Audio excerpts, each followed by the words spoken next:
Hidden Era, usage of religion is not recognized. Hidden Era, usage of political party is not recognized. Ernest Jennings Ford, known professionally as Tennessee Ernie Ford, was an American recording artist and television host who enjoyed success in the country and western, pop and gospel musical genres.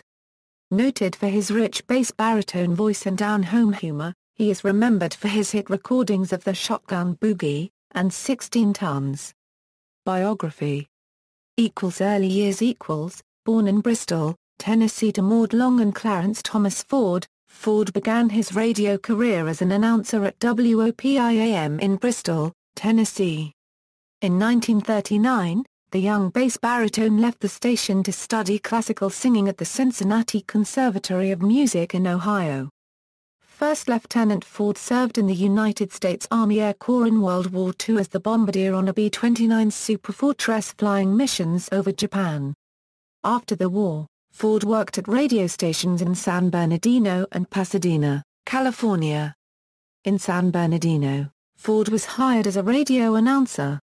He was assigned to host an early morning country music disc jockey program titled Bar Nothing Ranch Time. To differentiate himself, he created the personality of Tennessee Ernie, a wild, madcap, exaggerated hillbilly.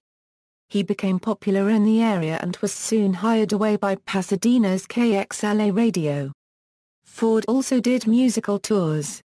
The Mayfield brothers of West Texas, including Smokey Mayfield, Thomas Eade Mayfield, and Herbert Mayfield, were among Ford's warm-up bands, having played for him in concerts in Amarillo and Lubbock, Texas, during the late 1940s. At KXLA, Ford continued doing the same show and also joined the cast of Cliffy Stone's popular live KXLA country show Dinner Bell Roundup as a vocalist while still doing the early morning broadcast. Cliffy Stone, a part-time talent scout for Capitol Records, brought him to the attention of the label. In 1949, while still doing his morning show, he signed a contract with Capitol. He also became a local TV star as the star of Stone's popular Southern California hometown jamboree show. Roddy Ozark produced 260 15-minute episodes of the Tennessee Ernie Show on transcription discs for national radio syndication. He released almost 50 country singles through the early 1950s, several of which made the charts. Many of his early records, including the Shotgun Boogie, Blackberry Boogie, and so on, were exciting, driving boogie-woogie records featuring accompaniment by the hometown jamboree band, which included Jimmy Bryant on lead guitar and pioneer pedal steel guitarist Speedy West. I'll Never Be Free, a duet pairing Ford with Capitol Records pop singer K-Star, became a huge country and pop crossover hit in 1950. A duet with Ella Mae Morse, False-Hearted Girl, was a top seller for the Capitol Country and Hillbilly division, and has been evaluated as an early tune. Ford eventually ended his KXLA morning show and in the early 1950s, moved on from hometown jamboree. He took over from band leader Kay Kaiser as host of the TV version of NBC quiz show College of Musical Knowledge when it returned briefly in 1954 after a 4-year hiatus. He became a household name in the U.S. largely as a result of his hilarious portrayal of the country bumpkin, Cousin Ernie, on 3 episodes of I Love Lucy.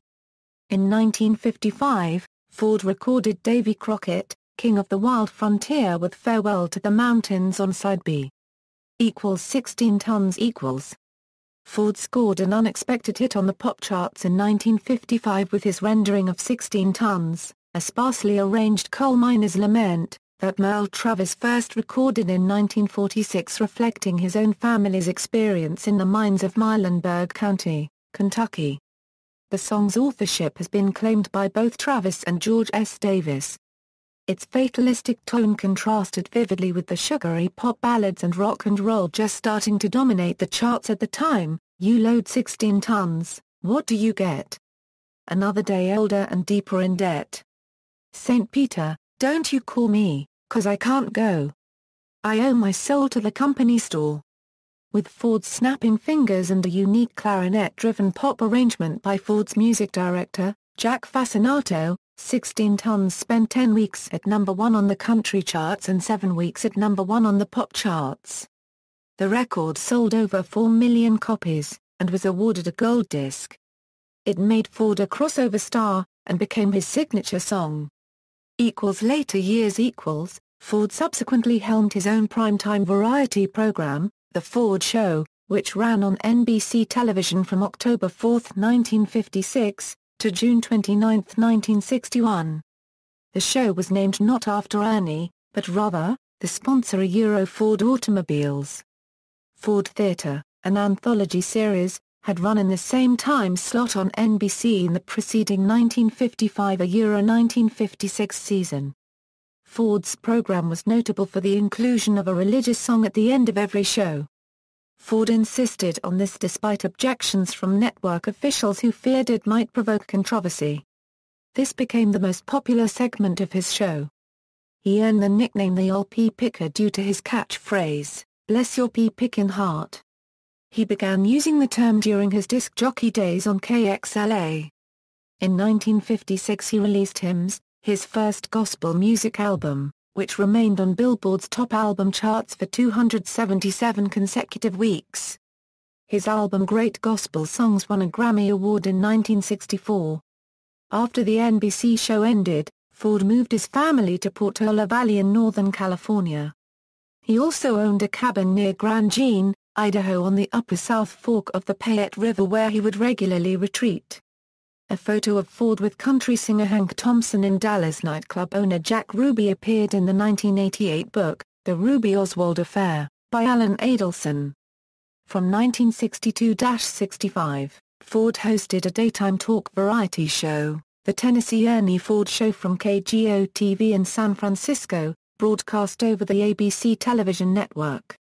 Ford was the spokesman for the Pontiac Furniture Company in Pontiac, Illinois in the 1970s. He also became the spokesman for Martha White brand flour in 1972. Ford's experiences as a navigator and bombardier in World War II led to his involvement with the Confederate Air Force, a warplane preservation group in Texas. He was a featured announcer and celebrity guest at the annual CAF Air Show in Harlingen, Texas, from 1976 to 1988. He donated a once top-secret Norden bomb sight to the CAF's B-29 bomber restoration project.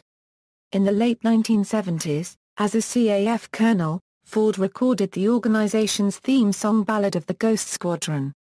Over the years, Ford was awarded 3 stars on the Hollywood Walk of Fame, for radio, records, and television.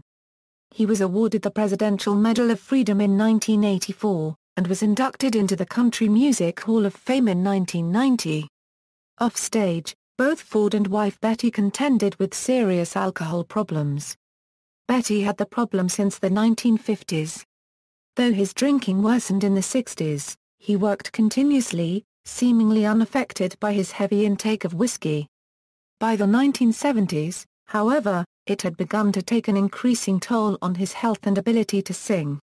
After Betty's substance abuse-related death in 1989, Ernie's liver problems, diagnosed years earlier, became more apparent, but he refused to reduce his drinking despite repeated doctors' warnings.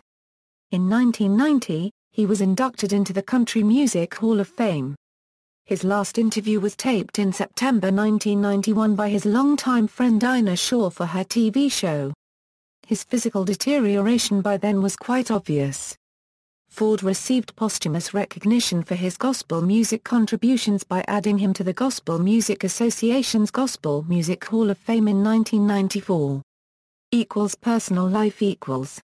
Ford was married to Betty Haminga from September 18, 1942, until her death on February 26, 1989. They had 2 children Jeffrey Buckner Oe Bucker Ford and Brian Leonard Ford. Less than 4 months after Betty's death, Ford, who had long suffered from severe alcoholism, married again. On September 28, 1991, he fell into severe liver failure at Dulles Airport, shortly after leaving a state dinner at the White House hosted by then-President George H.W. Bush. Ford died in HCA Reston Hospital Center, in Reston, Virginia, on October 17, exactly 36 years after 16 Tons was released, and 1 day shy of the first anniversary of his induction into the Country Music Hall of Fame. Ford was interred at Alta Mesa Memorial Park, Palo Alto, California. His second wife, Beverly Wood Ford, died 10 years after Ernie and her body was interred with her husband's. Discography.